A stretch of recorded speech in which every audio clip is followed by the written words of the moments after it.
하락하는 시장만 보면 너무 무서워서 공포했던 저는 지금부터 소개해주는 지표들을 확인하고 투자 심리를 안정시키고 큰 수익을 낼 수 있었습니다. 제가 장담컨대 이 영상만큼 현재의 투자 심리에 도움이 되는 영상은 없을 겁니다. 거기 나도 주말에 여러 뉴스를 봤는데 너무 어려워서 도움이 하나도 안 되던데? 아니요. 저는 오늘 주식 왕초보부터 주식 투자를 어느 정도 했지만 여전히 시장이 두려운 분들까지 완벽하게 투자 멘탈을 잡아드리겠습니다. 저는 우리 시장의 이슈들을 완벽하게 정리해드리고 지표를 통해 우리 시장의 위치를 확인시켜드리고 안심시켜드리겠습니다. 자, 시작하겠습니다. 3월 28일 3월 거래의 마지막 날 세계 증시는 미국에서 촉발된 상호관세 이슈로 경기의 불안감을 던지면서 전 세계 증시는 하락하면서 마감했습니다. 특히 우리나라 증시는 코스피 1.89%, 코스닥은 1.94% 하락하면서 마감을 했습니다. 우리나라가 증시가 하락한 이유는 미국 관세 이슈 때문이다. 공매도를 앞두고 있기 때문이다. 정치적 리스크 때문이다. 이런 이슈들이 있습니다. 하나하나 꼼꼼히 살펴보고 설명드리겠습니다. 다음 주에 중요한 이벤트가 많이 있습니다. 그것을 하나하나 살펴보겠습니다.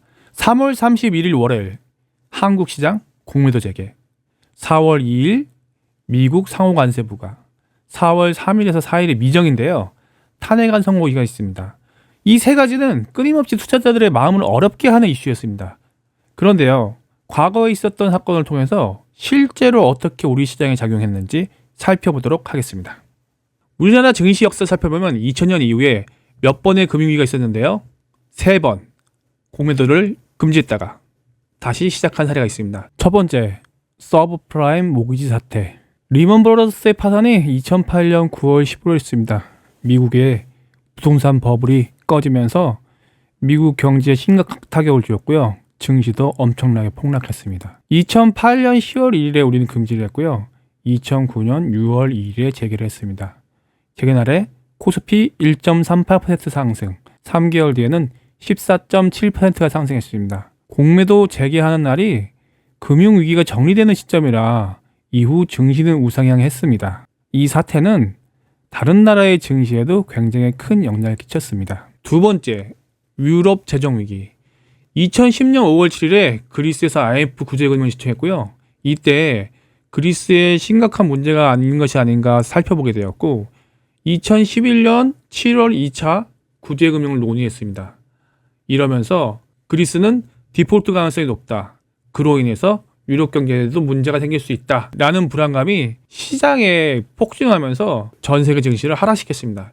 우리나라는 2011년 8월 11일에 공매도를 금지시켰고요. 그리고 3개월 뒤 2011년 11월 10일에 재개했습니다. 당일날은 코스피 마이너스 4.94% 하락. 그런데요, 이 낙폭을 이 거래일 만에 회복하고 그 다음에 3개월 동안 10%가 상승했습니다.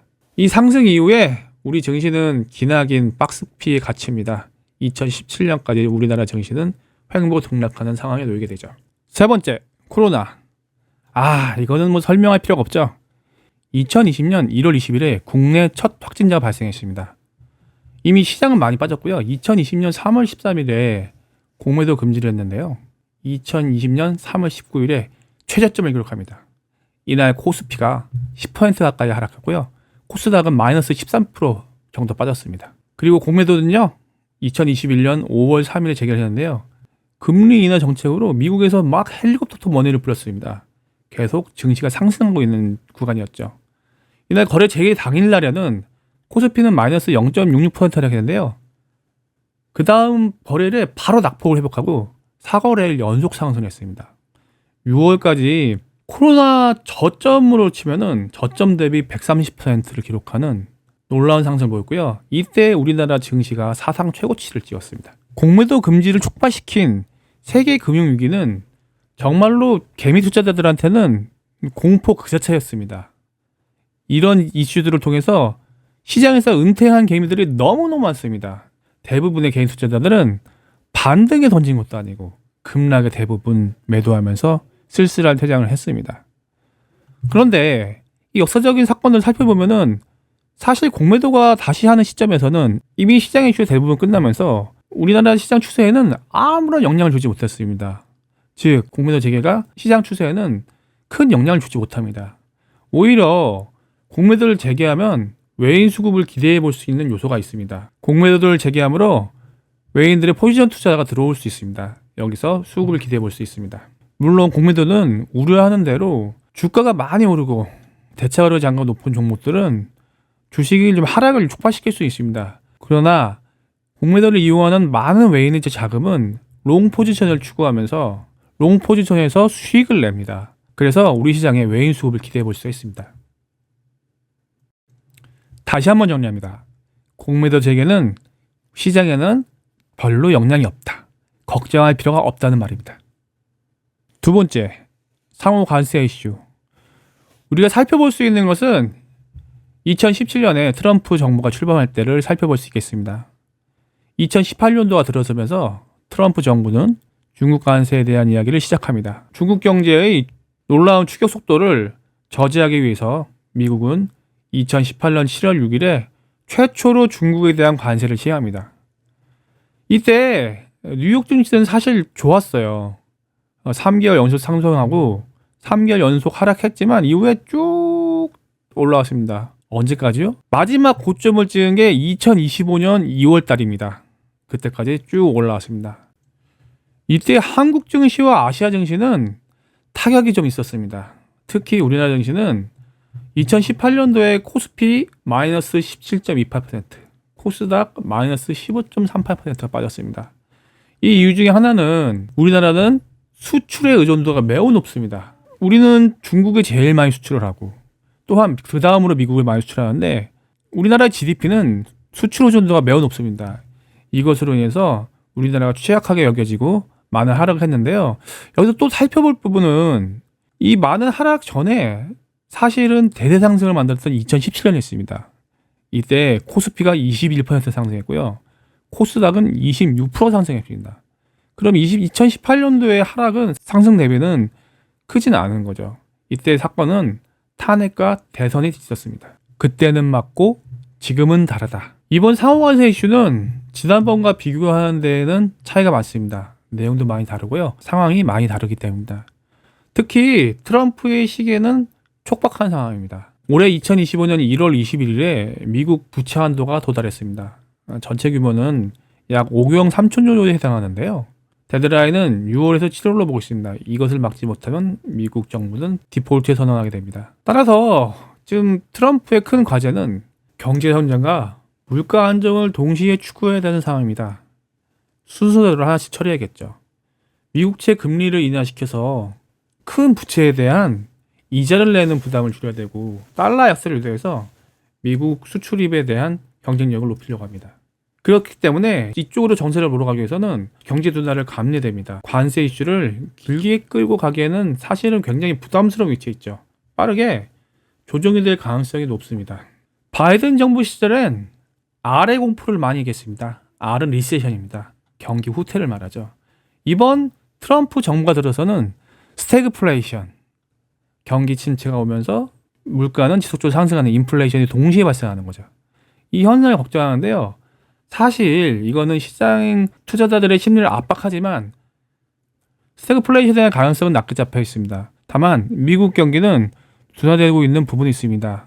다행인 점은 고용이 여전히 탄탄합니다. 즉 미국 시민들의 일자리는 굉장히 건전하고 건강한데 소비가 줄어드는 상황이죠. 이 상황이 계속 유지되는 것은 만약에 고용까지 안 좋으면서 이런 경기 둔화 신호가 나온다면은 사실은 시장에 큰 타격이 있겠지만은 경기를 탄탄하게 뒷받침하는 요소들이 경기 지표 외에도 괜찮습니다. 그래서 미국 경기에 대해서는 사실 불안감은 많이 없습니다. 다만 증시는 다르게 움직일 수 있는 부분은 염두에 두시기 바랍니다. 세 번째, 한국 정치적 리스크. 여러분도 너무 잘 아시고 계시죠? 여러분이 겪은 일입니다. 비상계엄으로 한국 정치 리스크는 시작되었습니다.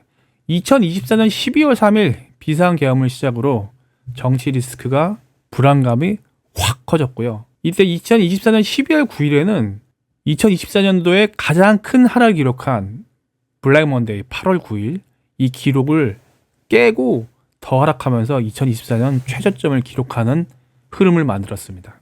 탄핵 소추안은 12월 14일에 몇 번의 진통이 겪고 가결이 되었습니다. 그러면서 우리 증시는 안정을 되찾고 증시는 바닥을 찍은 후 반등을 모색했고요. 아시다시피 올해는 상승세를 만들었으나 문제는 빨리 끝날 수도 있었던 정치 리스크가 계속 늘어지고 있다는 점이죠. 박근혜 때는 92일, 윤석열은 지금 107일이 지났습니다.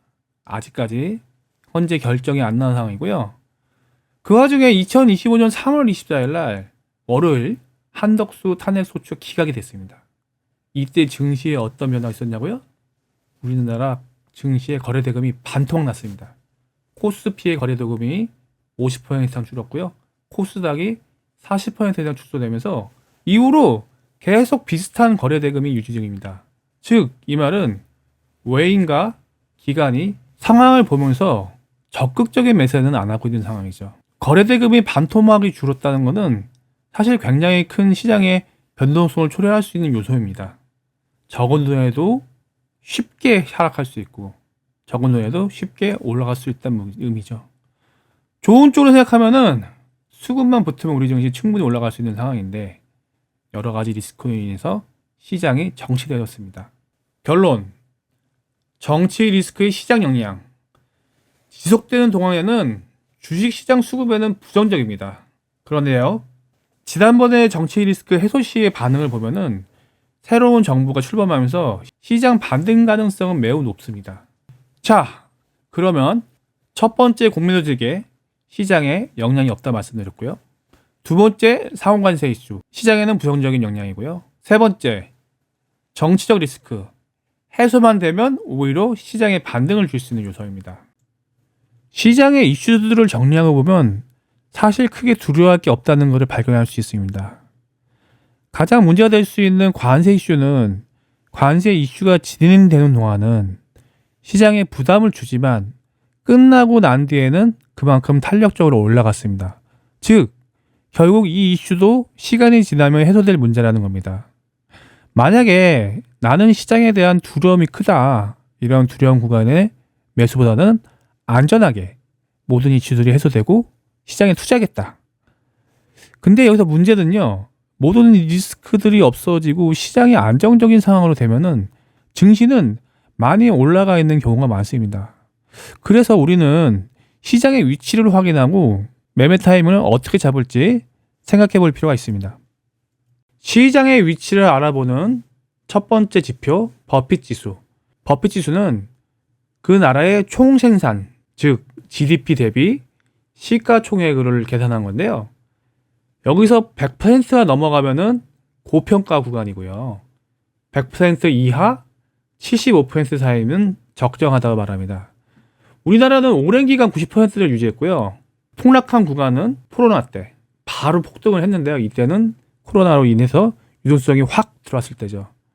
지금 96% 수준은 높다고 말하기보다는 적당하거나 좀 낮은 수준에 속합니다. 이걸 체크하시고요. 시장의 위치를 아는 지표 두 번째, PBR. PBR은 주가 순자산 비율인데요. 복잡한 계산 다 치우고요.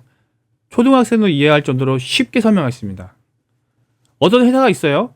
그 회사가 가진 모든 건물, 땅, 기계, 이걸 자산을 다 합치니까 총 100원의 가치가 있어요. 그런데 이 모든 주식의 가격을 합쳐보니까 50억밖에 안 되는 거예요. 실제 가치 100억의 절반, 50억이라면은 이때는 PBR이 0.5가 되겠죠. 반대로 주식 가격을 모두 더했는데 200억이면 실제 가치 모두 다 2배가 되는 거잖아요. 이때는 PBR 2가 되는 거겠죠. 그런 식으로 볼 때 우리나라는 코스피 경우는 PBR 1 이하에 있습니다. 코스닥은 지금 1.58 했는데요. 역사를 쭉 보시면요. 코스피는 0.85 이하. 이 구간에서는 반드시 반등을 보이고 그 이상 수익이 나왔던 구간입니다. 코스닥은 1.5선, 1.5대에서는 반드시 이보다 더 높은 수익을 보였던 구간이고요. 따라서 지금 구간은 조금 더 내려오면은 저평가 구간에서 안심하고 주식을 살 수 있다는 의미입니다. 단, 여기서 함정이 있습니다. 어떤 주식을 사냐입니다. 적어도 이 PBR에 기반해서 투자를 한다면 지수가 올라갈 때 같이 올라가는 종목을 사야 됩니다. 테마주 절대 안 되고요. 작전주 이런 건 안 됩니다. 시장과 무관하게 움직이는 종목은 절대 투자를 하면 안 되겠죠. 결국은 중요한 것은 여러분이 이제 시장의 바닥에 왔다는 생각이 든다면은 지금 투자할 것은 시장의 반등과 함께 올라갈 수 있는 종목에 투자를 해야 된다는 것입니다. 계속 강조드리고 있는 섹터가 있습니다. 과거 영상들을 보시고요. 첫 번째 원픽은 반도체입니다. 두 번째 조선, 방산 이런 걸 말씀드렸는데요. 이 섹터는 사실 많이 올랐어요. 주가가 조정에서 많이 나온다면은 굉장히 메리트는 있습니다. 이번 조정에는 반드시 반도체 섹터의 종목을 매셔야 됩니다. 잘 모르시겠다고요? 삼성전자, SK하이닉스 사셔도 됩니다. 둘 중에 하나 고르라면은 SK하이닉스를 원픽으로 드리겠습니다. 반도체 섹터에서 삼성전자, SK하이닉스를 제외하고 좀 더 높은 수익률을 기록하고 싶으면 소재주에 관심을 두시기 바랍니다. 지금 매력적인 것은 이 종목들이 방해산업체, 조선보다는 훨씬 낮은 위치에 있다는 점입니다. 다음 영상에서는 그냥 따라만 하면 되는 상황별 매매 전략을 알려드리겠습니다. 예를 들어서 매매 타임을 기다리고 있는 분, 혹은 주식에 물려있어서 어떻게 해야 될지 모르는 분, 혹은 일부는 주식, 일부는 현금을 갖고 있는 분, 이런 케이스별로 매매 대응 전략을 알려드리겠습니다. 오늘 설명한 내용들이 더 자세한 설명이 필요하다, 또는 반도체에 투자해야 하는 건 알겠다, 어느 종목에 투자를 해야 되느냐, 더 많은 종목들이 궁금하다 하시는 분들은 아래 고정 댓글을 확인하시고 톡방에 함께 들어오세요. 자세한 내용들 함께 나누고 함께 성장하도록 하겠습니다. 가치 투자의 대가 존 템플턴의 명언으로 오늘의 영상을 마무리하겠습니다. 이 명언은 여러분들이 꼭 알았으면 좋겠습니다. 시장이 어려울 때마다 다시 기억하시면요, 여러분의 투자 심리를 안정시키는 안정제가 될 것입니다. 시장의 패닉에 절대 즉각적으로 행동하지 마라. 팔아야 할 시점은 시장이 추락하기 이전이니 추락한 다음이 아니다. 오히려 숨을 한번 깊게 들이쉬고 조용히 자신의 포트폴리오를 분석해보라. 최적의 매수 타이밍은 시장에서 피가 낭자할 때다. 설령 그것이 당신의 피일지라도 말이다.